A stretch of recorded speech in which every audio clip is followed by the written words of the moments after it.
Hey everybody, this is a clip from the latest episode of the Randi Rhodes Show. If you want the full episode, you can watch live on Free Speech TV, Dish Channel 9415, DirecTV 348, Sling. Mary had a little man.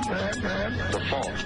We believe that all men are created equal. To the magnificent mosaic that is America. From radio beacon to radio beacon. I have a dream today. Change has come to America. Believe me. Knock, knock. Who's there? It's a figment of your imagination. Randi Rhodes Show. Turn up your mind. Had him under surveillance for a couple of weeks.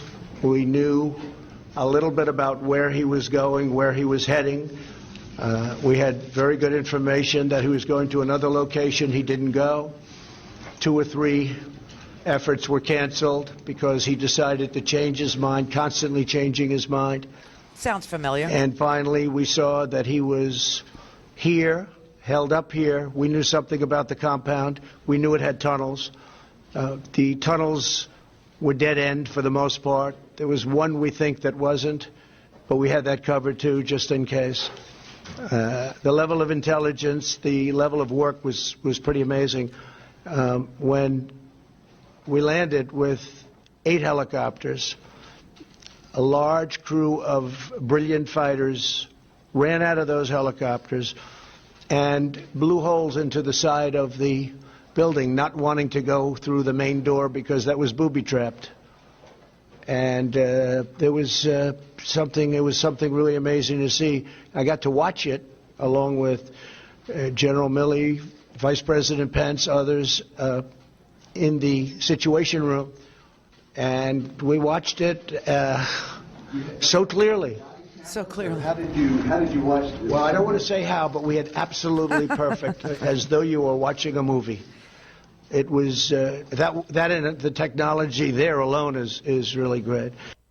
Okay, he watched it from a surveillance overflight. Okay, he did. These guys didn't, as far as we know, did not wear body cameras.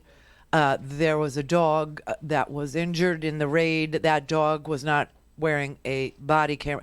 I don't know what he's talking about there. But here's the real story, okay? So one of the wives of al-Baghdadi with a courier escaped, okay? She escaped. And she was arrested and questioned, actually interrogated. And the information that she gave to the Iraqi and Syrian Kurds was how we knew any of that. That's how we knew any of that. Iraqi and Kurdish intelligence officials were able to identify precisely the whereabouts of this sociopathic, psychotic. I mean, this guy is one of the ugliest human beings. I do hope he's dead. The world would be much better off without him. He is a sicko. He has burned people alive and recorded it, Canadians. He has beheaded a journalist from the United States on film.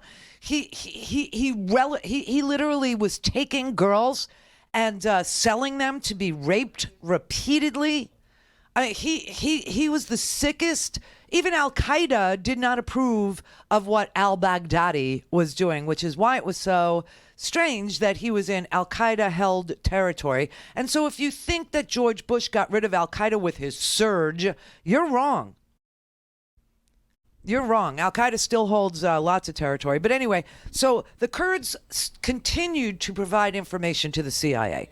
That's what happened. They were constantly updating our CIA about the location of Mr. Baghdadi for a very long time, even after Donald Trump said he was going to withdraw American troops. The Kurds still decided, and probably because they're better off without him, yeah, and because they did the heavy lifting on beating back ISIS from Raqqa in Syria, from Aleppo in Syria, and from other strongholds of ISIS in Syria and in Iraq, because they did the heavy lifting, because they did the dying, because they did the sacrifice.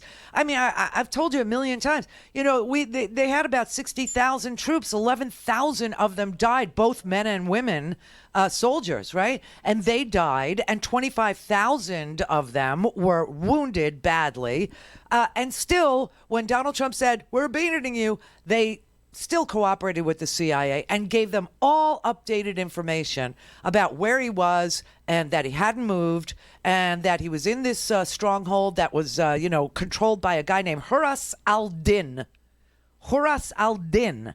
Okay, he is the head of yet another extremist group, because in a vacuum like Syria has there, with a civil war raging at the behest of their president, Bashar al-Assad, with the help of the Russians, they've created all these vacuums, okay, because they don't have a decent functioning government, because they don't have a decent functioning law enforcement apparatus, because it's not a real place anymore.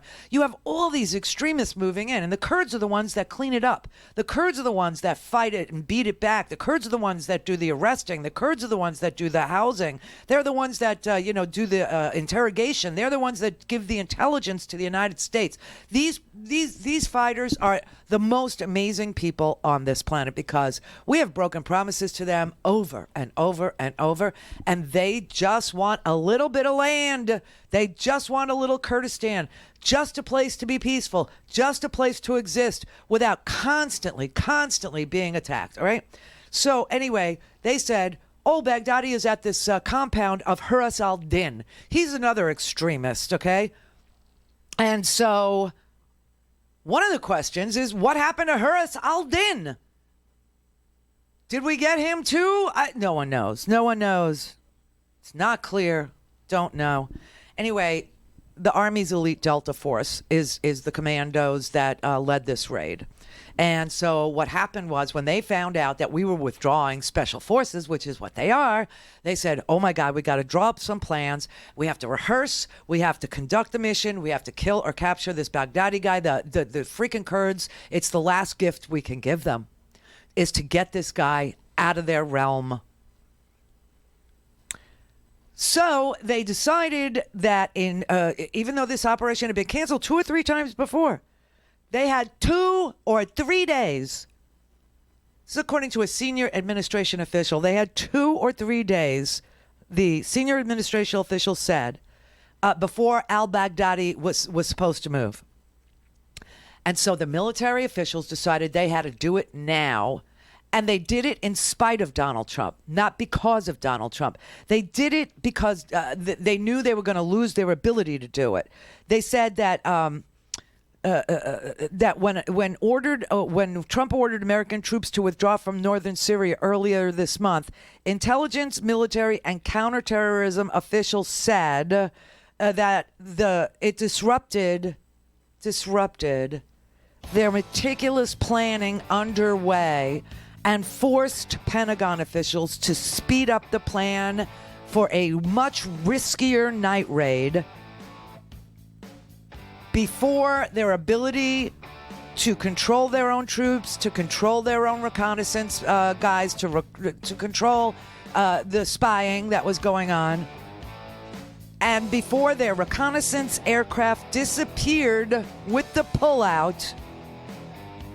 They said that Mr. al-Baghdadi's death in the raid on Saturday, they said, occurred largely in spite of and not because of Donald Trump.